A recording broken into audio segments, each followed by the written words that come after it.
the Finance and Public Debt Joint Sitting. So, for the record, let's start off with the introduction by the members, and I will ask the Honorable Paul to start off the introductions. Thank you, Chair. My name is Paul Kibichi-Biego, Member of Parliament, Chesumei in Nandi County, and I'm a member of the Finance and National Planning Committee. Thank you. Good afternoon, Chair. Dr. Rico John Amat, Member of Parliament for Turkana South, Turkana County, Member of Finance and National Planning Committee.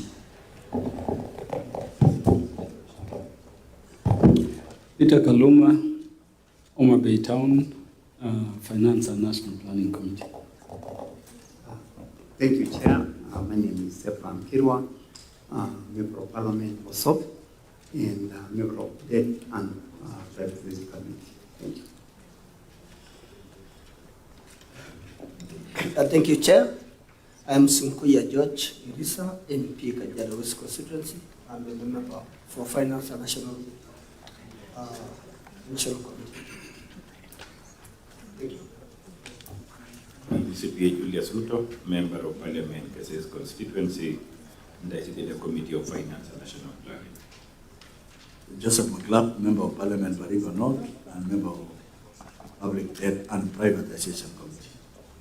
Deputy Boni, Member of Parliament, Kitugoro, Member of Finance and National Planning Committee. Joseph Oyula, Member of Parliament for Kitula, Member of Finance and National Planning Committee. Irene Joki, MP Bahati, Vice Chair of Public Debt and Privatization Committee. Abdi Shurie, MP Balambala, Chair Public Debt and Privatization Committee. My good friend Honorable Ndindi Nyoro, I once again welcome you to the Finance and Public Debt Committee for your presentation on the Safaricom divestiture by the national government. And we're here to hear your input on that matter. And I will hand over the floor to you, start off with introductions, then you can straight away get into the reason why we're here. So, asante sana, the floor is all yours.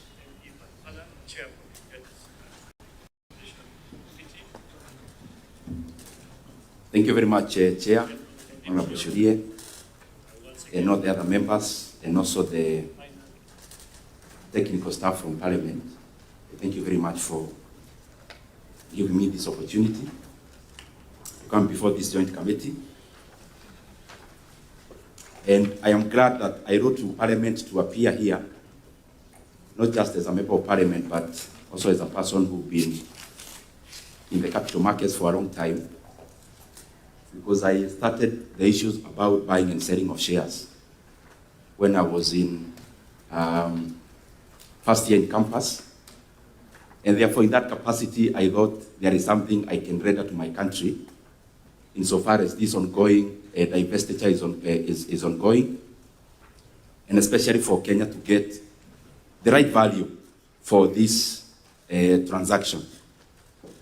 From the onset, Chair, because I am, as you guided, I'm getting direct into the issues. For the record, Chair, my leaning economically is out at the right. And therefore, I am a proponent of privatization. When the government cedes as much as possible to the private sector, I am a proponent of a private sector-driven economy, so to say. But I am even more a proponent of the country, and especially our country, Kenya, getting the correct value for its assets. And the reason I'm here is basically for Kenya to get the right value of its assets. Honorable Chair, I have distributed some of the part of the memoranda, but you allow me not to follow each point so that we also have time to interact with members through in terms of questions. I framed my memorandum not in terms of only giving solutions, but also asking questions. because I believe it is the mandate of all of us, including this joint committee, as the representatives of the people, of all the people who appeared before you, Chair. Only the members here are elected directly by the people of Kenya. And therefore, we must reason like the people of Kenya. Because I believe a representative, you are not elected to leap forward. You are elected to represent. And representing, you only represent the people who are like you. So our reasoning must always correspond to the reasoning of the people of Kenya in such a matter as this. And therefore, Chair, some of the issues I'll be highlighting, I may give solutions given the experience I have, but I'll also give a lot of questions, because I believe those questions I'll be giving forth, it is also our business to seek for answers from the right offices where the people we represent may not necessarily be able to go there by their own. Starting off, and I hope I'm clear on that, some will be questions, because I need answers also as a Kenyan, as a member of parliament, but also as a practitioner in the capital markets. But others, I'll also be proposing solutions. The answers meaning there are technical departments of government who should provide answers to those questions. So, Chairman, my first issue, and I'm doing this in good faith just for a start. I'm doing it for good faith. If, for example, now I am told Kenya can get value for this transaction, I would leave this meeting because my business would be done. And having said that, I have some experience in the capital markets. Chair, you'll allow me. There is some information I also have, some I'll say today, some I'll say in the floor to guide this discussion nationally.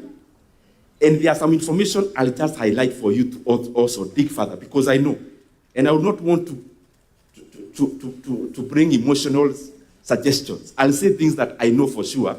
I have a backup of evidence. Number one, Chairman, this transaction that you're having is the largest in terms of quantum since our independence. Kenya has never had a divestiture of this nature in terms of quantum. It is the first time. And therefore, it should be important that we make this debate as robust as possible. Before the National Treasury even brought the sessional paper, I would want to know, Chair, and it's not you to answer, I'm just asking so that the committee can continue also interrogating it, whether there was public participation done at the level of the National Treasury, and especially given the importance of this transaction. The second thing is that I am privy to the information that some of the people who actually represented the government of Kenya in this transaction are neither contracted by government, they are also neither civil servants. Who did they represent? And especially some I know.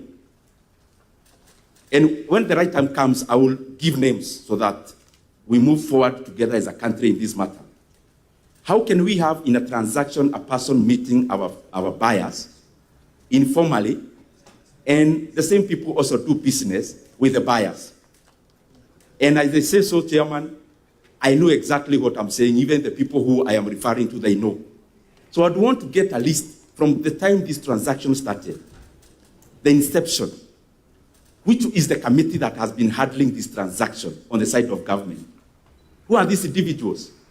So that we run away from this blanket issue of saying government, yet the people we are calling government are actually not government. So, Chairman, it is important since this transaction started that we get a list of the individuals who have been involved in negotiating for this transaction. But some of the issues, because I've been following, I will raise, are also issues that have been raised by other people. And this is my second issue. You realize that a company, for example, Kenya Power, trading at today's price, the market valuation of Kenya Power is around 30 billion shillings today, actually 29 billion shillings. This is a company with assets of over 400 billion shillings. A company making 24 billion in net profits. Chairman, I invite this committee to check if properly we are looking for the welfare of Kenyans. Could we sell Kenya Power even at double price of 60 billion? If somebody offered the government of Kenya today to buy Kenya Power for 60 billion shillings, double the current price, would the government sell? I think the answer is no. The same company, the valuation was 4 billion shillings, 15 months from today backwards. Nothing fundamentally has changed, but the valuation of Kenya Power has more than times 7. There's nothing that has fundamentally changed. This just to show the vagaries of the market when it comes to valuations. You can talk about KenGen. KenGen is making around 10 billion in net profit every year. The valuation as of today is 60 billion shillings. Their asset is 500 billion shillings. The valuation of KenGen is 60 billion shillings today, Chair. Can the government sell KenGen even at 100 billion today and say we are dealing with market price? If you compare KenGen with a peer, a similar company, let me pick one market, for example, Nigeria. If you check NGX, the Nigerian stock market, there are similar companies like KenGen. One is called Transcorp Power. There is another one called Geregu Power. Geregu Power actually had a transaction the last 2 weeks. They produce power half of KenGen, yet their valuation is 200 billion. This is one market called Nigeria, valuing half of KenGen at 200 billion. This is our market here in Kenya, valuing double of Transcorp for 60 billion. That is a total mismatch. And that is why when there is a big transaction, markets are usually never used. And I'll give you the final example, Chair, so that we just understand where I'm coming from. I gave this on TV the other day, but it's good I say it in record. In 2013, Chair, I had some few shares of a company called Rea Vipingo. And the company was trading at 27.5 shillings. And I'm still handling the issue of market price. 27.5 shillings. So some guys decided we are going to buy off Rea Vipingo. And they gave us an offer, just exactly like the one we have from our buyers. They gave us an offer of 40 shillings. That was a 45% upside. And me, as a small-time shareholder, I was thinking, this transaction is too good. We need to fasten. I cash in the 45%. But what did they do? One company called Centum petitioned the Capital Markets Authority, and they decided to open for other people to bid. What was the consequence? One company came, that one called Centum. This one had bid 40 for a share of 27.5. That is how it was trading in the market, and that is the last price Rea Vipingo traded in the market. So one guy gave us 40. After the bid was opened, me, I was thinking, with my 10,000 shares, this is already too good a deal for me. Sent a petition, they offered a bid of 50. After 2 weeks, another company gave a bid of 55 shillings. I actually thought it was drama. Later on, the same company that was to buy at 40, called Rare Trading, gave the final bid after negotiations with the other bidders of 70 shillings upfront cash, and they were to divest from land which they have. You know Rea Vipingo, the area around Vipingo, that's the land I'm talking about. These are not stories. They gave us a quotation. After divesting from the land, we were to get an extra 15 bob. But because they wanted to exit very quickly, they actually told us, you not wait for the land to be divested. You guys, we are going to pay you 85 shillings now. A share of 27.5 shillings, Chair. And I pocketed myself 85 shillings and other Kenyans. That is the reason why when you give forth a competitive process, you get people competing for your asset. The language of a buyer is not the language of the market. When I want to buy something and I start talking about the market, that is the language of the buyer, not the seller. And that is why I see a problem is. On the same chair, this is public information. If you check when the directors of Vodafone, their group now, they are called Vodacom, called for a press conference, they were very, very upbeat about the transaction. In Kenya, the way we are asking for information, you realize here most of the information we actually got it from the buyers. Most of the information was volunteered by the buyers. So when they went back to SA and they called the press, One of the people there actually commended the directors for getting such a good deal. So we are here as Kenyans, giving our asset for a song, when the buyers on the other side, they are being treated like kings for getting a good deal, and of course for taking advantage of our incompetence as a country. Chair, the second thing I have handled it already. I could have given many examples, including the recent one of Amson and Baburi. Before the information leaked in the market that Amson was to buy Baburi, and the price they ended up paying, it is upward of 175%. But they calculated when the information had already leaked. That's why they talk about a single digit, a double digit upside.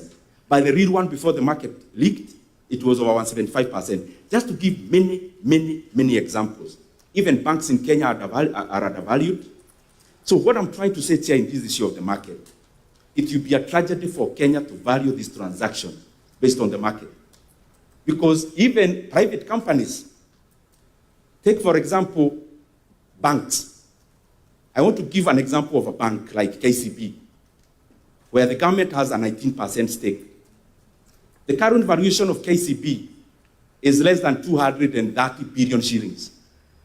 It is around 0.7 to book value. Meaning, if you disburse KCB today, the money you would get, it is trading in the market at 75% of the value. Would we go to the market and say we are selling this company at market price really? Even I will give the final example of a company that has no government attachment. Take a company like Diamond Trust Bank, a company which is a bank with 100 billion shillings in shareholders' funds or co-capital. If you buy the share today in the market, it is trading at 32% of that value. Would you go to Happy Bank to tell them to sell you the share in the market price? Would they agree? It has never happened in the market and elsewhere. Currently in the US, there is an ongoing bid of a company called Warner Brothers Discovery, the owner of CNN. But they are not selling in the market.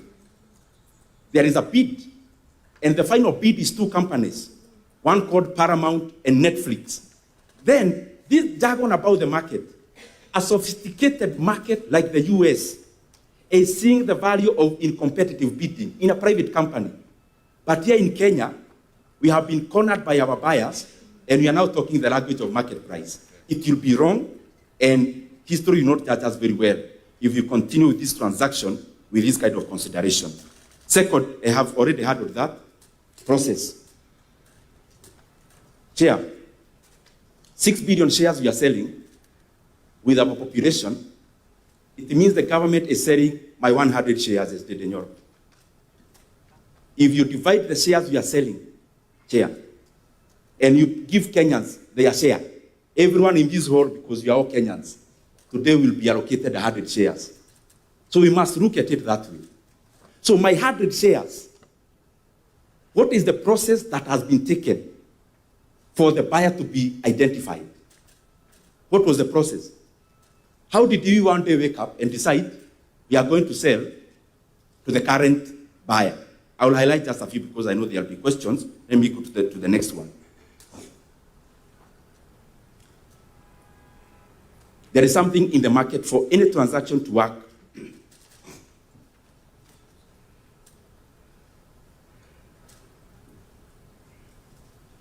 For any transaction to work efficiently, Chair, there is something called information symmetry.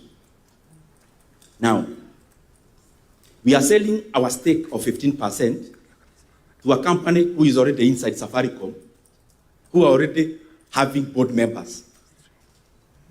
So, definitely, they already have a step ahead of any other person who would think of buying our stake because of the information asymmetry. That is something else that we have to look at.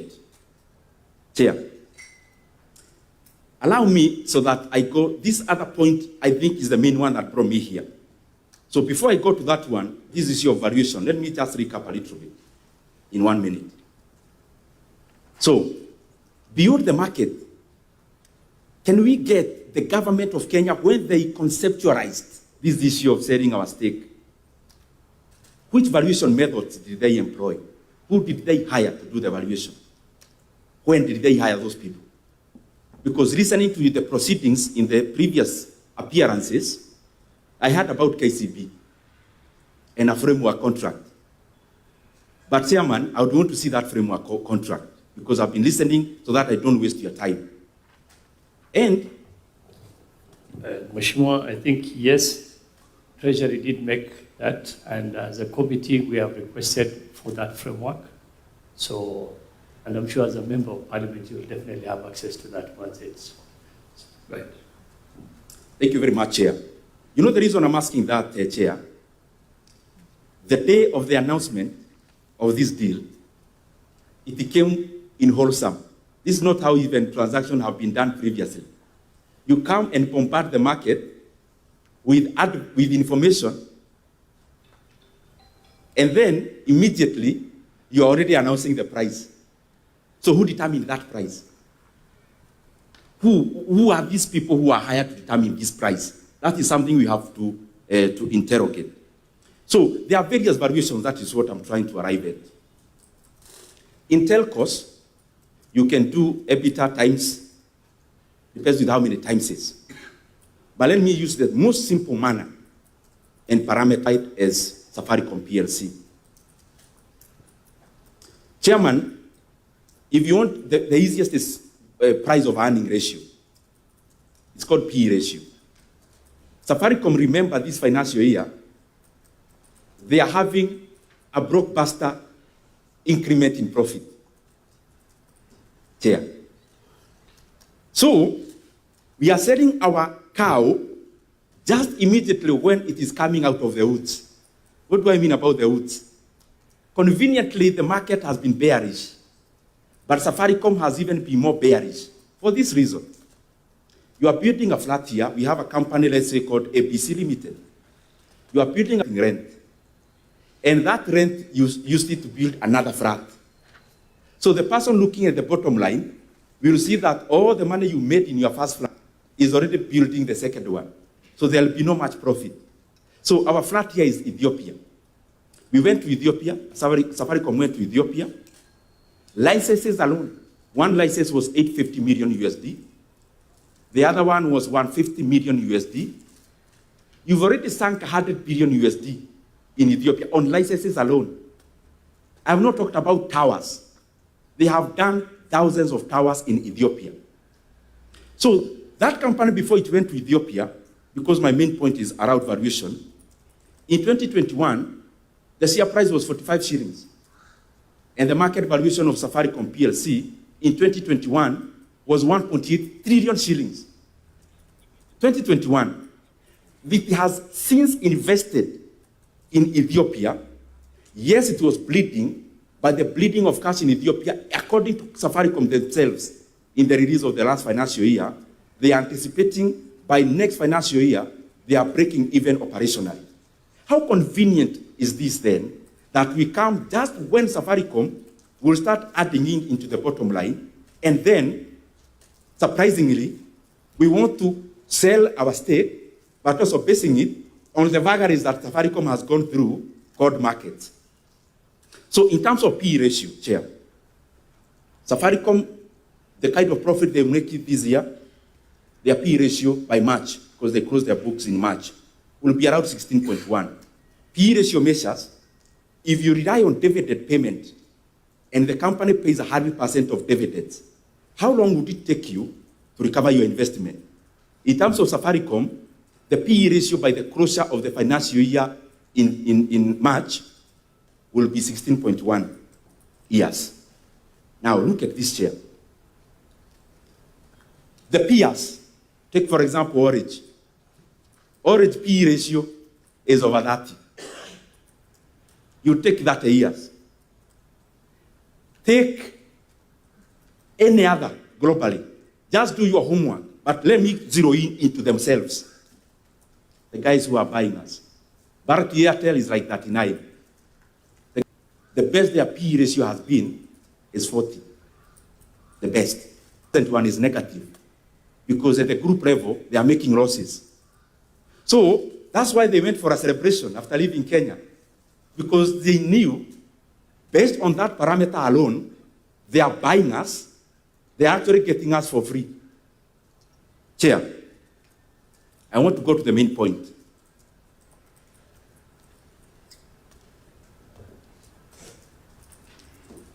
And Chairman, my pleading is this. If there is one point I would indulge the committee to just dig deeper, it is this one I'm giving. Chairman, in any transaction, Honorable Kaluma is a lawyer, I'm sure he knows. Any commercial lawyer knows. In any transaction, the detail is not even in the price. In something called quotation precedent. Quotations precedent. Quotations precedent is like I am buying a shamba. So I'm buying some piece of land in Migori. So when I'm buying this piece of land, part of the quotation, let's say I'm buying it for 2 million shillings per acre. We think there might be gold here. In case there is gold, the quotation precedent we had right there, I will always have half of them. Chairman, that supersedes even the consideration. I invite this committee because I know what I'm talking about is the fact. Kenya is losing over 100 billion Kenya shillings on quotation precedent alone. And the Communications Authority is the bigger conveyor of these quotations precedent. Licenses that were due last year, including the main licenses, which I have submitted in my memorandum. Like the network facilities, the one that deals with network facilities, which is Tier 1. Chairman, who authorized the Communications Authority to commit to give a discount to Safaricom in the renewal of 5 licenses, which some I have tabulated in my memorandum? That Kenya, in that respect, is losing feelings on quotations precedent. Things we have already promised the buyer. We have told them, you buy us out, you'll pay half the license fee. Half the license fee in terms of billions of shillings. Money enough to make basic education in Kenya free today. So the Communications Authority, the management, went ahead to commit Kenya to a loss of over close to 100 billion Kenya shillings on quotations precedent. The board had not met when the management of CA did that. And I would want them to table to this committee when the board of CA met to actually discuss about not any other matter, the quotations precedent that we have given to the buyers where Kenya is losing over 100 billion shillings.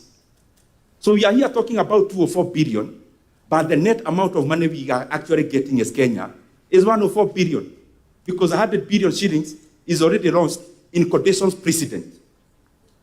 Chairman, if there is one thing that you have to stop is that one, because there is no basis. Secondly, licenses that were to be guaranteed or given for 15 years, all of a sudden, the Communications Authority gives an additional length of time of up to 25 years. Chairman, all of us here. Point of order, Chair. Yes, what's your point of order? Chair, would Honorable Ndindi refer us to the page of the presentation so that we vote? Because the presentation he's making is very important. On what page of I decided not to follow the memoranda page by page because I leave it for record, but the one I'm referring to is on page 4.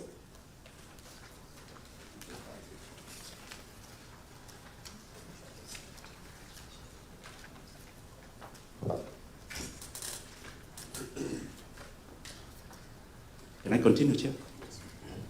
Mheshimiwa Kaluma, did you have, what was your? Yeah, Chair, it is confirmed it's on condition precedent. Okay. Go ahead, Mheshimiwa Ndindi.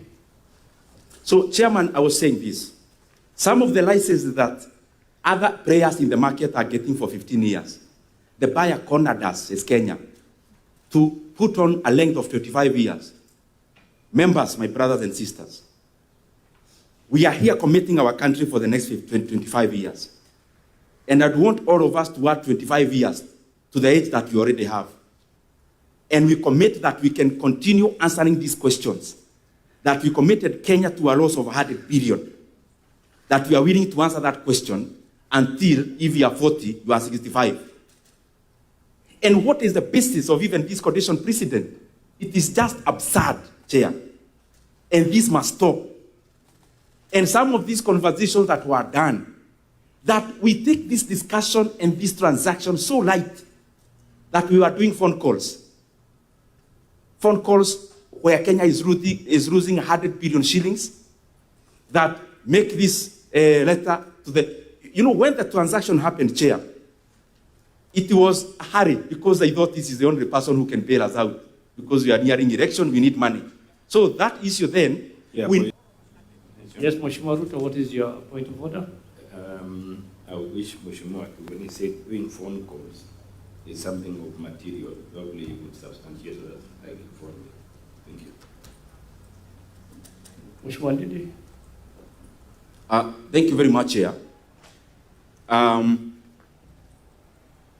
think just for at the right time. No, I think at the right time, but for now, I think it's best to just withdraw that phone call so that we just... I can't withdraw, Chair, even if I'm to end my discussion here. Because my presentation today, history will prove me right. I know, and I'll table at the right time. But you see, you've mentioned it in this committee, and once something is mentioned in this committee and the member has clearly asked for the substantiation, if you cannot provide that at the moment, it's best, as you said, when you have that opportunity to present it again, then you can come up with the substantiation. But for now, I'll kindly and respectfully ask you to withdraw so that we just... You're doing a very important presentation. Let's not lose that. The Honorable Lady. Chairman, let me withdraw to postpone it to a later date. Thank you very much. Yes. Thank you. Go ahead, proceed. Chairman, have you looked at mobile termination rates? What conditions precedent did we give to the buyers? Conditions precedent, and as I'm repeating, is this, Chair. You want to sweeten the deal. In the markets, we say sweetening the deal. So that, okay, I'm selling this cow, but I'm also selling with the calf. You try to sweeten. So, the condition precedent we gave is actually bigger than what we are selling. So we lose money on one hand through CA, one on licenses, 5 of them, over 100 billion shillings. Secondly, on this other side, Chair, we are here now pushing Kenyans into a corner through mobile termination rates. I know you'll do that homework. I'm almost finishing, Chair. Chairman, I'd want this committee to investigate further because the buyer is not beyond reproach. If we are dealing with a buyer who is beyond reproach, the market would quiet and no one would have an issue. But then we are here dealing with a buyer who has already proven to the Kenyan people that they cannot be trusted, and especially with integrity. When Safaricom share was being listed, I was working for a stockbroker when I was in university. And therefore, I have the details of that listing. Chairman, there was a company called Mobitelea, which owned 5% of Safaricom by the time of listing. Previously, they owned more. If you look at the listing memoranda of Safaricom, this was how the shares were allocated. 35% was to be listed, 35% was GoK. 35% was our buyers. 40% in the market, which we all own. Now, Chairman, in the current memoranda, which was released by the same buyers, they now have 40%. Let me rephrase so that I am on record, I am correct. by the time of listing, 35% was GoK. That's 35%. 35% was our buyers. That is 70%. 5% was a company called Mobiterea, which was a vehicle of political patronage. The amount that was listed in the NSC was 25%, not the statement I had said before. So we listed 25%, it is in the market. All of a sudden, in this memoranda, now government has 35%, but our buyers already bought Mobiterea. So it means then the buyers were in cahoots with Mobiterea. Can Kenyans trust this company to be above board when it comes to this transaction when they already have shown their true colors in terms of integrity insofar as Mobiterea is concerned? Second one, and this one members take it now just like the one for quotation precedent. Seriously. Chairman, we are here being told about market price of Safaricom, but there is something we are not being told. That the Safaricom share price has some shades of the company share having been suppressed in the last 1 year. In June of this year, when the buyers knew there would be this transaction, they did something clever. They immobilized their shares, 16 billion shares. They immobilized their shares for the first time since the listing. Do you think that is normal, Chair? Immobilization means this. The shares were in certificate form, just like many other government stakes, they are not in the market. They are usually held even in certificate form. So what happens there to go into the CDSC? So what did our buyers do? They immobilized 16 billion shares. What does that do? It sends signals to the market of an increase in supply of the same share. So what did the share do? Just exactly as the buyers intended. The share became suppressed. So as the market has been so bullish in Kenya, in other counters, Safaricom, bullish, but measured. Why? Because the market is already signaled that there is a 16 billion immobilized share by somebody who can sell today. Sell meaning they can supply to the market today afternoon. That CMA has to investigate whether there is even any share out of the 16 billion that has been offloaded out of the immobilized stake. Chair, as I go to the close, transaction, I had the National Treasury talks about KCB. This is how this market works, Chair. And I'm doing it in good faith and in humility.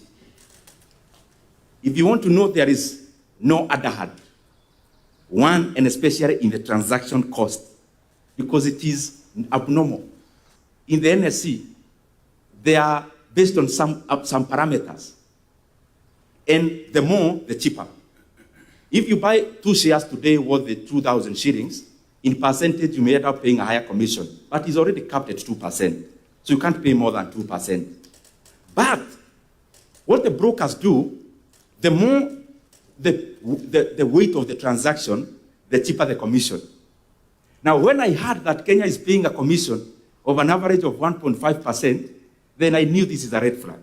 You just need to do one thing as a committee. Tell KCB to do in writing whether they have something called a stockbroker's agent. That will cure that maneno. They do in writing to commit themselves. Because being a listed company, they'll still report in their financial year whether there is any cost that was incurred in this commission. Stockbrokers agents, how would they do? You go to a stockbroker and say, this is my deal. And then you are put into the system as an agent. Then you are given between 35 to 50% of the commissions your client generates. So you just need to ask KCB in writing whether in this transaction there is a stockbroker's agent. Because if there is one, second question is, why do you actually need an agent? A company that is already being controlled by GoK, KCB, the chairman, is appointed by government, and the board composition is appointed by government based on the 19% stake. So why would you need an agent for you to connect Kengen to Kenya Power, for example? Why? So, chairman, whatever savings we make, it should go to the Kenyan people. But the way to cure that, let them commit. And then Parliament will check later whether in this transaction there was associated cost of an agent, because that is how things can happen. Lastly, the way forward, I have always said it, and I know 100%, Kenya may end up getting over 350 billion Kenya shillings if we follow part of them. And the many suggestions that I have heard from many people who have appeared before you, Chair. One, this issue of listing Safaricom came up even when I was in the corridors of power. So it's not something new to me. And therefore, whatever I'm saying is just to remind even the people who are there today. But there were better proposals than now. Why are we falling back to inferior proposals? The proposal which I would give, which even them they know, break Safaricom into 3. And you're not doing anything much. Breaking in paper, you're not breaking it like with Nyoro. Break Safaricom into a telco. Number 2, into a fintech. And number 3, into a tower company. The sum total of and the whole. That's one. The second option, that is one option. The second option, if we really need money so fast and you don't have time to break down, it is very little time to list Safaricom PLC in the London Stock Exchange. The London Stock Exchange now, they are actually begging people to list in London because the global market have tilted towards America. If you show a signal you want to list, they can even say they are to list in the LSE. Once we list in the LSE, we expose Safaricom into the global markets. So people who don't know Safaricom, they only know M-Pesa, they'll get to know there is this profound company called Safaricom. It is actually the owner of M-Pesa, because M-Pesa is actually more known globally than Safaricom. What does that do? It creates interest. Chairman, after that, within the same option. After listing the LSE, open bids, international bids, for only 2 months, Kenya will be surprised that we will have people bidding even above the current consideration because of the other parameters that I gave. And I can bet to you, Chairman, and this issue is very weighty in my heart, is very heavy in my heart. The market already knew that Etisalat wanted to buy Vodacom. It was already known in the market. And therefore, I will not be surprised if our buyers today, next month, they are on sale. Why can't news? The dividend is part of it. So you have securitized. I may ask many questions even about the current IPO that is ongoing. The proceeds were part of the Appropriations Act. So don't we see a mismatch? We have securitized dividend for the next many years, yet in our long-term and medium-term planning as a country, it is already accounted for as a revenue direct to the consolidated fund. I think Kenyans deserve answers on that. Thank you, Chair. I may give more rejoinders as we interact with members. I thank you very much. Thank you very much, the Honorable Ndindi Nyoro, for your excellent presentation and submission to the committee. Members, you've had the stakeholder. Now I'll be calling him a stakeholder. He's here as a stakeholder. So, members, yes, Mheshimiwa Ariko? Okay, thank you, Chair. And I will give it to Mheshimiwa Kaluma, then Mheshimiwa Kiru. Thank you, Chair. First of all, I need to say that I need to to appreciate the presentation, a well-informed and insightful presentation by our stakeholder, Honorable Ndindi Nyoro, on this matter of divestiture of Safaricom. Honorable Chair, I wanted to ask Honorable Ndindi Nyoro, because he was chair for budget during the said period where the shares of Safaricom started dropping from the figure he just mentioned of 40 what? Was for something shillings per share. That was the period between 2022 to 2023. And from my research indicated that the shares came down because of interference of government and further investments in these other regions because of risk-averse nature of some of the shareholders. That's one aspect I wanted to ask Honorable Ndindi Nyoro. Secondly, he talked about materiality of the transaction. It is true that this transaction is material, and the shares are supposed to be sold at the secondary market. And we are informed even these other shareholders were not aware or were not informed of this particular transaction. What is the practice when there is such material transaction? I thought this matter must have been brought in a special AGM meeting or annual general meeting. Was there such a meeting that was held? Because I'm well informed that he's one of the... Really, Ndindi Nyoro ran away from the government. What is that? Ndindi Nyoro has been a chair, is a member of parliament, and I think he's still a member of parliament. So Chair, that has not... You see, there's a saying that...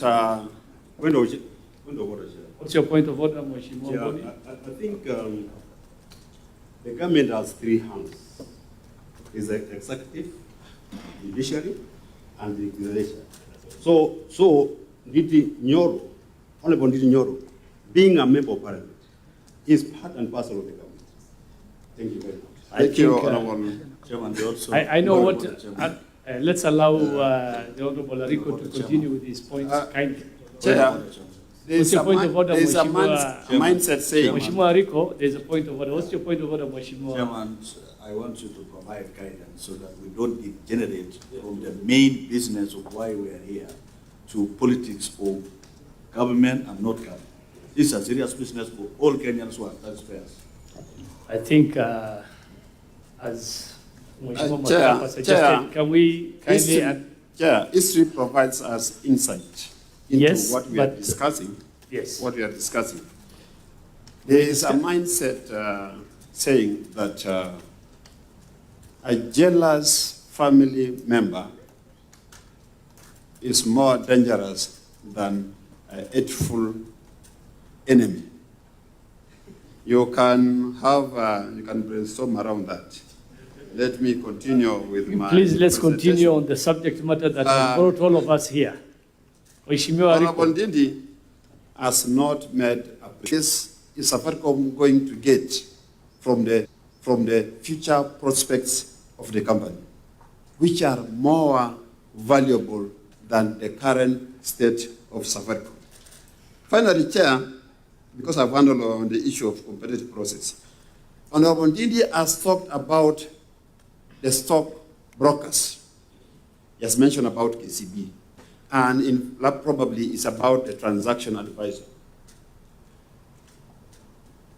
What is the position of Organization for Economic Development, OECD, on the transaction advisor? Because it has guided on the ceiling for transaction advisor, which I said earlier, somewhere last week, that it is between 0.5% to 1.8%. And from the presentation of Treasury, the transaction advisor percentage is 1.3, which from my professional point of view is within the bracket. Thank you, Chair. Mheshimiwa Kaluma, then Mheshimiwa Kirwa, then Mheshimiwa Paul. Chair, let me join the members in commending Honorable Ndindi Nyoro for coming forth to participate in this process at this stage. I know as a member of parliament he'll have another stage, but this is bold. He's also a Kenyan. And so let me thank him for requesting our clerk to permit his presence to make these presentations at this stage. I know we may also visit other counties during public participation, take interest and join them. And Chair, let me thank you also for following Honorable Ndindi's request, allowing him to appear before us. Listening to Honorable Ndindi, Chair, I'm asking why he didn't request to join us as a stakeholder, so that a number of these questions he's raising would help us as representatives of the people to raise them with these various bodies coming here. In fact, makes me think, Honorable Chair, that because I know we could be having Central Bank of Kenya today, later on, Honorable Ndindi should stay around. Because ultimately, if he stays around in that capacity, he can join us as representatives of the people in interrogating these matters. Why do I say so, Chair? Chair, when Honorable Ndindi indicated he's coming and you told us so in the morning, you remember we adjourned briefly. And we were very elated. We thought there is a smoking gun. And he has come and he has started as if there is a smoking gun. But I'm still waiting for the gun to discharge. The gun is not discharging. Makes me think there is something Honorable Ndindi is withholding. Honorable Ndindi, don't fear. You're in Parliament. Tell us, release the smoking gun. You see, Honorable Chair, Honorable Ndindi started by saying there is an issue with valuation. And he said, I know, to use my own word, some conspiracies, and I'm going to give details of people. Do we go in camera, you give us these details? Because Honorable Ndindi, you know the attitude of some of us with anything that is corrupt or collusion. In fact, I was waiting, Chair, you saw me take my pen, and I've been waiting. I just wanted to hear so and so, so and so, so and so, so and so is involved, and is depriving Kenyans of their rightful asset. You know, the Ndindi has come, gone round. I want to request Honorable Ndindi that on that second limb, and I can tell you, you know Peter Kaluma as you do other members of this committee, if you were to point to us that there is some conspiracy, some corrupt practice around this matter, Honorable Ndindi, I can tell you, we would adjourn all the other hearings and this committee will make a decision on my intervention. And you know me. So I would still request and ask very humbly, my brother, having come forth, the generalities you have spoken here, you could speak on the floor. Give us the details of these people you indicate, you will give. The better if the media is there.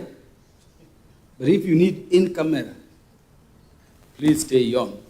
But I retain my ask to the chair to allow you to sit through. You are entitled with the permission of the committee, as a friend of the committee. Chair, valuation has been a matter disturbing us a lot. And I agree with Honorable Ndindi, we are not sitting here just as Parliament. We are sitting here representing Kenyans in the sale of their assets, which if we were not sitting as representatives here, Kenyans would have been met elsewhere, and they would have raised issues. And by the way, we've been raising these issues. When we raised the issue of valuation, they told us there is something called market price. And we were told if you go to the stock market now, and Safaricom shares are listed there, you will get between 28, 29. We were told there is something called PE ratio, which I see you repeating here. And you are taken through these calculations, the price earning ratio.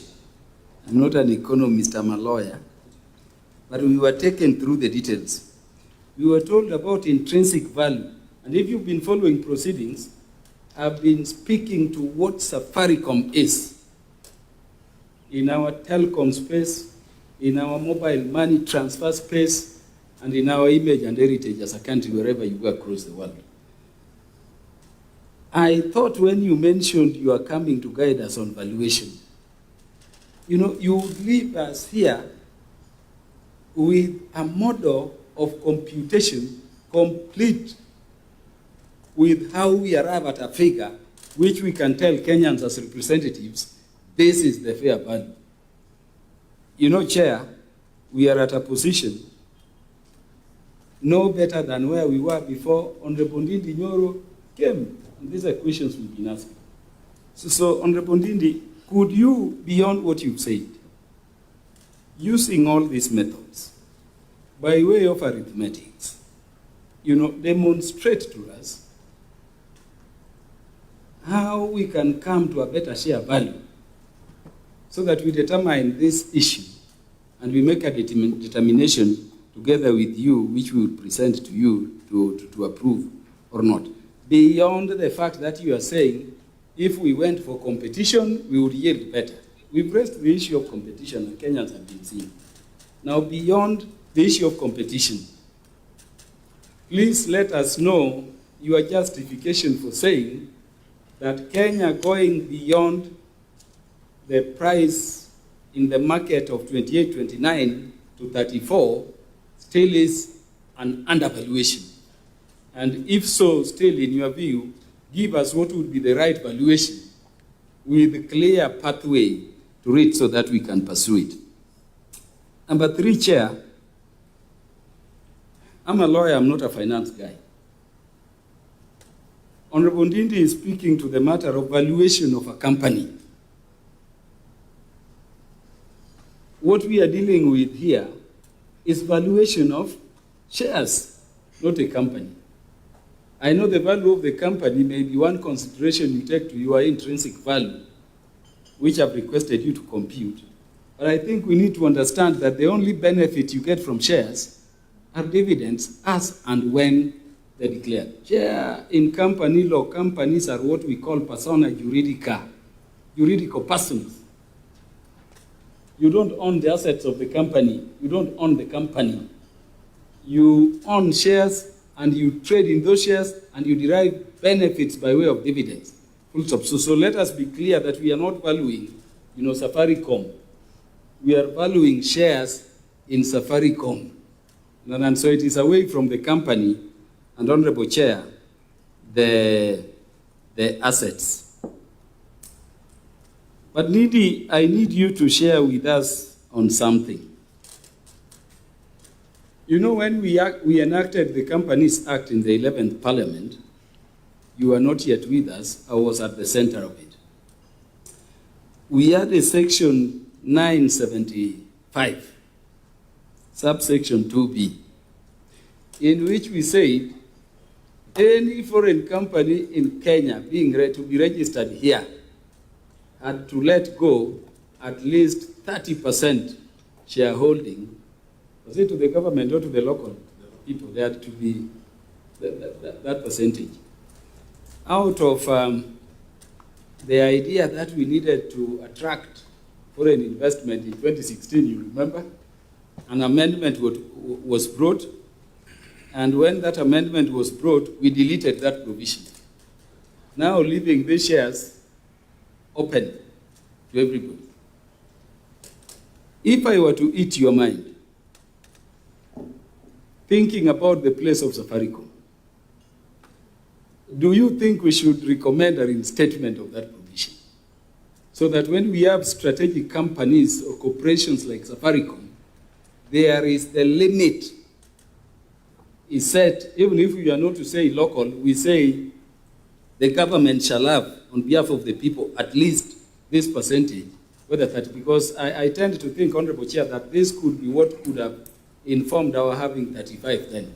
It could not go below 30. What is your thinking around that? But tied to that, what stops Vodacom from going to the market now that these shares are listed and incrementally, buying the shares to the level, that they want, so that we are justified in saying this is not the way to go. The shares are listed, and by the way, they will be buying not at 34, but at 28, 29.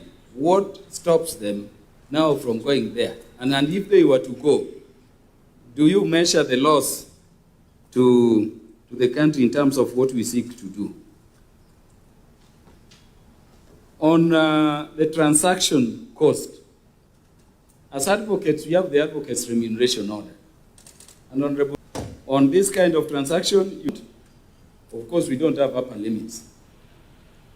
So the fees a lawyer charges are guided. People keep speaking about 0.5 to 1.5. We were told even by the CS Treasury and other people. I'm not a finance guy. Is there an instrument under which this is prescribed so that we can look at it? But I agree with your presentation that, by the way, the higher the volume, the lower the commission. Stockbrokers we will investigate, later on. I end by commending you and requesting that either way, let the smoking gun be seen and let the bullet be shot. I thank you, Chair.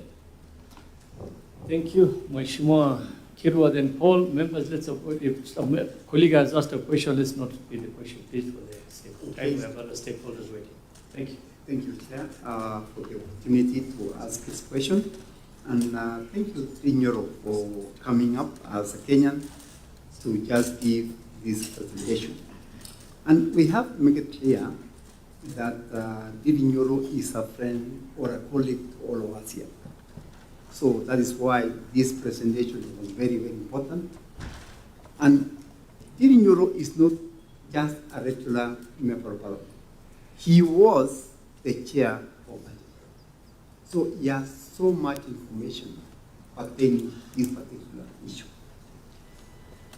Ndindi Nyoro started saying he wants to know how it was validated that the stock is at 34, not 29.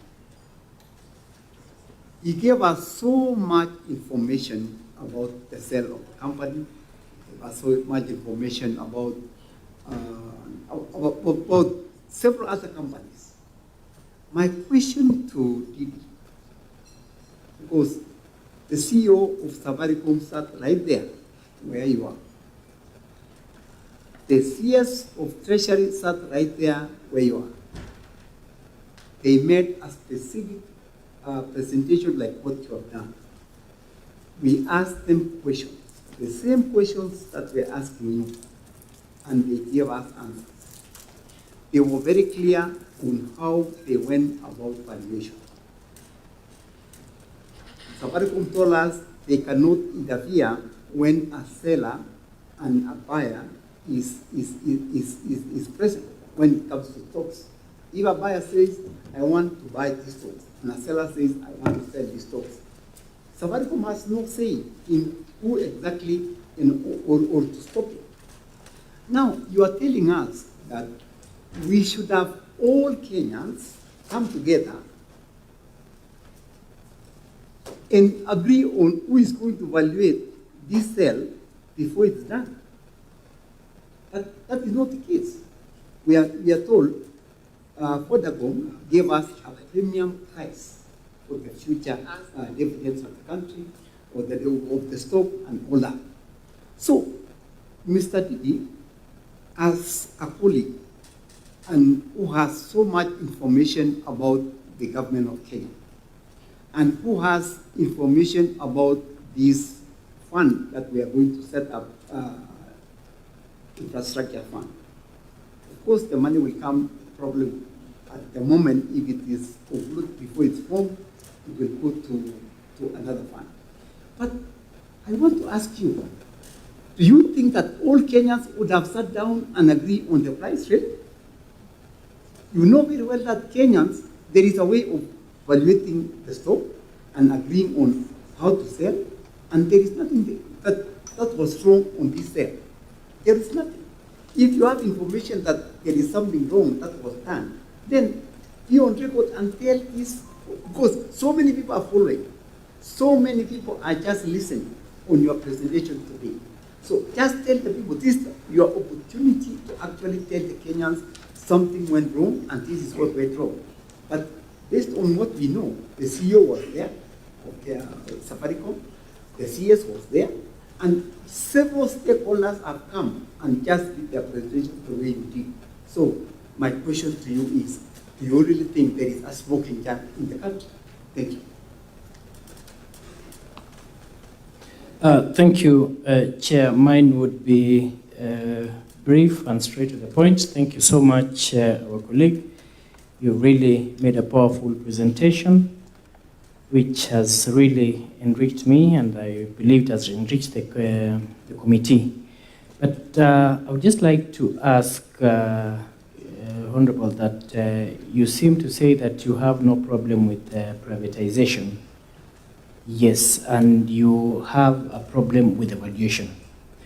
And Honorable Kaluma has mentioned it, but I was just feeling like I really wish you would have given us what you think was best in terms of valuation. Because you've talked of us having maybe more 150 billion, 100 billion, so I don't know. In your computation, because they have floated at 34 shillings, as per you, how much would it be? And you also put it so well that while you were in the corridors of power, there were some of these things which were floated. And in your view, if we'd have split into three, would have gotten more. So as at that time, are you able to give us the figures that, as at that time, because you said there were even more, how much are you looking at? And what exactly happened as at that time? What hindered the sale as at that time that probably now is okay? So thank you. I think that is my main concern. Thank you, Mheshimiwa Manduku. Thank you, Chairman, and thank you. The members kindly want to, if we can get straight to the question so that because of time, we are... Nyoro, for your insightful presentation. I think I'll be straight to the point and I'll not repeat what has been asked. First, I happen to be an architect and we have our scale of fees. 525 prescribes the minimum payable to architects. To the best of your knowledge or recollection, is there a minimum payable to stockbrokers by law so that we can deal with this matter conclusively? Number two, on the split of Safaricom, this discussion was mentioned by CS for National Treasury, and he argued that if you split it into three entities, then you lose the leverage. You increase costs by having distinct entities. But I also know from my own research and experience, world over, where we've had a split of giant telcos, the residue entities have not done very well. And I'll give you an example. We had General Electric splitting into, I think, aviation, medical, and energy. The aviation sector never picked up. We had Johnson & Johnson splitting into pharma and medical. We have had HP splitting. We've had, I think, Toshiba and other companies in the world. So, given that Safaricom is dominant, don't you think that splitting it into distinct entities then will create avenues for other competitors to cannibalize the small entities? Secondly, how efficient will splitting be given that they all rely on the same infrastructure, network infrastructure? And then how will we have to deal with that then, given that we will have shareholding in the three entities? Will the shareholding be evenly spread out, or will we opt to hold one entity and release the others as the government? I think that needs to come out clear. It's it. The third question, and I think you brought a very important dimension here on cross-listing. What has been the hindrance that all along a very successful company that, like Safaricom, has not cross-listed in other countries? And you gave London as an example. And what route would we take as Parliament to ensure that this cross-listing is achievable without any legal hiccups?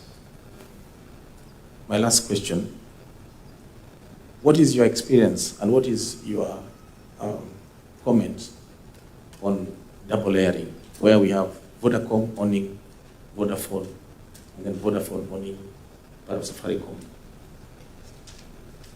Don't you think it would have been easier if we eliminated this layering, multiple layering? Because someone came here and insinuated that this layering could be suspect. Thank you, Chairman. Members, let us allow the Honorable Ndindi to, there were so many questions from the members to respond, then we'll do another second round. So yeah, but let him respond and then we'll give the remaining members the other option. So go ahead, Mheshimiwa Ndindi. Thank you very much, Chair. With your permission, I have all the time when your time permits, but I'll be brief so that we also give other members an opportunity to also interact on this matter. Honorable Ariko, you asked many questions, but I'll be brief in response so that I know you have afternoon sessions. You talked about when I was in budget chair and what I did for Safaricom share price. And I don't even know what to answer you. Because what does a budget chairman in Kenya has to do with the market prices of shares? There's nothing I do. I'm a market taker, just like any other Kenyan. And on that matter, respectively, Honorable Ariko, you are my brother. This issue came up when I was there, and I gave my voice. And my voice is as I have given the committee, because there's nothing to hide. The beauty about this conversation is that even the people who have appeared before you here, the technocrats from the National Treasury, they know the things I'm saying here are the correct ones. That was what they were also saying themselves. But because of the urgency of wanting to sell this share now and not tomorrow, that is my answer, what I think has changed. Then you asked about the valuation of, in terms of KCB being the transaction advisor. And I agree with you about there is the base price and there is the upper limit. In fact, you can change nothing. You know, in a business transaction, if Honorable Maduku is an architect and he wants to do his work for me for free, that is his business to do that. My business as a Kenyan is to look at where we are approaching the ceiling, not the floor. The ceiling is more important to me because that is where you put in the other costs in quote. And in this matter, Honorable Aliko, through the chair, I only have one direct thing that you need to do to safeguard the Kenyan interests. Even if KCB gets 3 billion, it is okay. Just do one thing. Ask them, do you have a stockbroker's agent? And they do it in writing. Why am I saying so? That is how deals are cut. And we are here to protect public resources so that instead of the deals being cut to go outside of the public purse, this money to be directed into building roads and other things. So if this committee gets that comfort in writing, then we will have a follow-up document that if KCB ever pays anyone in the name of being an agency, then this house will ask them, an agency for what? Do you need any agency to go to KCB to introduce a Safaricom stake, where the chairman is already a representation of government? That is my take on Abu Aliko. Point of order, Chair. Safaricom is a business entity. So whatever it does in terms of transactional advisor, it is part of its business. So even if one of the main shareholder in KCB is doing another transaction somewhere, it will not give for free. It will charge transactional advisor fee as part of its business. Thank you, Chair. Honorable Aliko, we need a whole day. Point of order. Nyoro. Respond to the chair, not to Aliko. And I'm the chair now. Thank you, Chair. Chair, because I'm answering Honorable Aliko, just to put it in perspective, through the chair, I'm answering Honorable Aliko's question.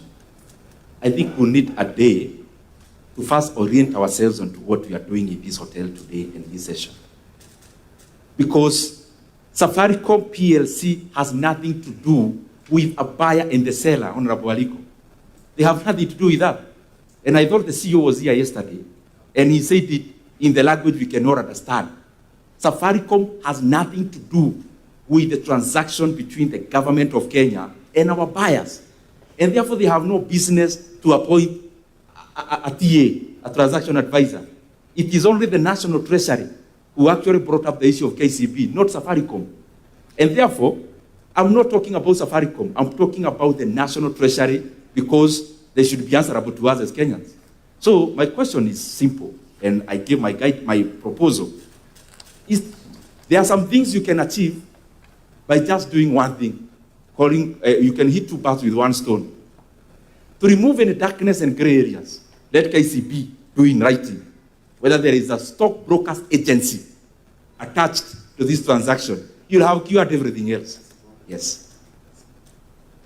You talked about transaction cost and you give for OECD countries. Kenya is not an OECD country, remember? Kenya is a growing economy. So it's the right parameter for the wrong jurisdiction. Some are repeating themselves, but you also talked about shares came down after government invested in Ethiopia. Precisely. The shares of Safaricom were trading at 45 shillings around 2021. And the valuation of Safaricom PLC then was 1.8 trillion shillings share. Now we are coming at a level where the same Safaricom has already invested in Ethiopia, colossal amounts of money, but we are valuing it at 2/3 of the then price. And then you are told, no, you have to keep quiet. You are basing it on the market price. That question is next, Honorable Karuma. I'll highlight it.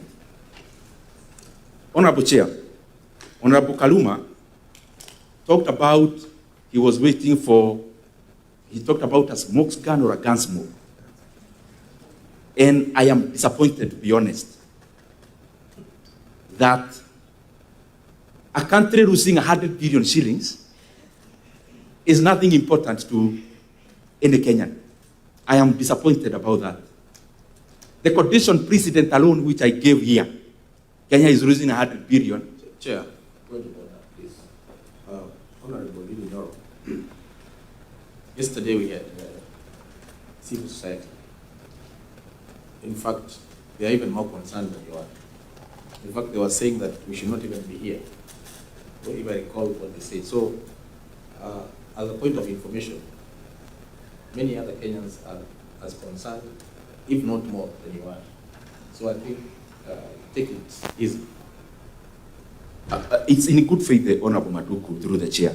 What I'm saying is, the question was directed to me. The tone that you are using when Honorable Nyoro, through the chair, is what is taking that, like, there's nobody caring. You know, this is a committee of parliament, and you are a member of parliament, you understand. We are listening, and then thereafter, this committee will retreat and make a judgment on the, including what you're going to do. Through the chair, Honorable Ruto, you know, I give my presentation, and I pinpointed direct specific areas. Then if you come to me and tell me, stop talking now, it means you are choosing what to listen to. And I don't think that is fair, because I gave correct figures, what we are losing, the parameters we may do for valuation. How would you be waiting for me to give a smokes gun? Mheshimiwa Ndindi, Yes. I think let's make progress. What he was actually, maybe you'll mention names and all that, that's what he more or less referred to. But the figures you gave, I think is also in the, so that's perfectly in order. Thank you. Let me not even, Chairman, I'll not go to that so that we don't, Thank you so much. we don't degenerate.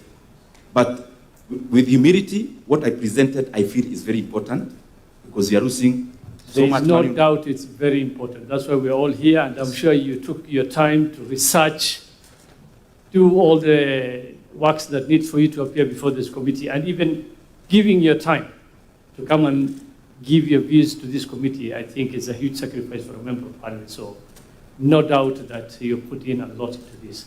And that's why we want to hear you, and we don't want to digress so that we lose the main reason that you're here for. Thank you. Thank you, Chair, and I'll not go to anything that would harm the ambience of this meeting. In terms of valuation, Honorable Karuma, through the Chair, was more about valuation, and he asked whether I can come up with a specific figure. It is possible, yes, but this is the point. It will still be subjective. You get what I mean? My question is not about whether I have a figure or the other person has. My question is about the process of getting into that figure. The figure that we are giving, by all contexts, even the other shareholders who appeared, we cannot agree it is grossly undervalued based on the presentation that you had and the valuation parameters that has been put forth. And again, there is one way we can strike that. And I like Honorable Karuma, Honorable Chair. He was telling me, tell us how to do it, but don't mention. In fact, I wrote it. How can we come up with a valuation, the right valuation, but he also put a rejoinder, but don't tell us about competitive bidding. It's like saying, please tell me how I can cure malaria, but don't talk about malaria queen. I don't know what to say on that, because I think the best way to realize this value is to subject this transaction into global competition. When you have people bidding, and I gave examples which I don't want to go into, of Rare Bingo, where I didn't read, I was a participant. A share that was 27.5, just like the current valuation of Safaricom by the time of announcement. But we ended up pocketing 85 shillings. Why? As I answer that question about Honorable Karuma. You know, I was listening also to the National Treasury and other people talking about market. Vodafone can buy from the market. It is fine. Why can't they go and buy? I also threw the same question. It is for one answer. When you are dealing with a block sale, you input a huge premium based on availability. Today, if I wanted to buy Safaricom shares, only 2% of Safaricom, I will not get in this market. So you have to do it an off-the-market transaction. And the more the reason when it is an off-the-market transaction, it comes with a huge premium. It's not Safaricom that is first to do that. The last 1 year, we have had Baburi being bought by Amazon.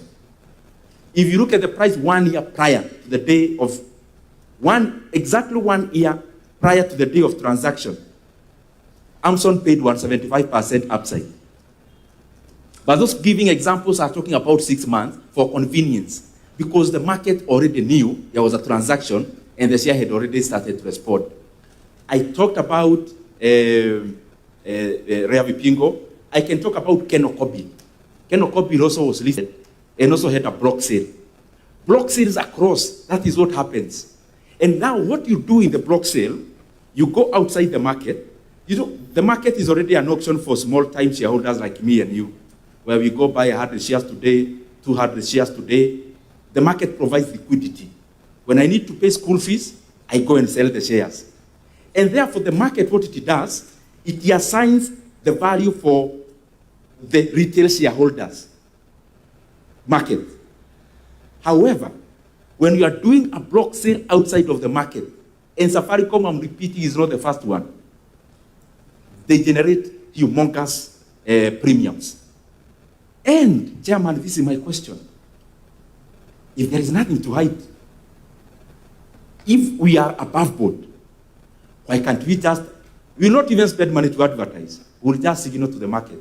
Safaricom is on sale. We open bids for only 2 months. I can guarantee you, Chairman, that 2 or 4 billion will get even an upside of 350 billion for the same stake. And I'm basing on the P ratios that I gave of different telcos and different companies of that nature. Now, as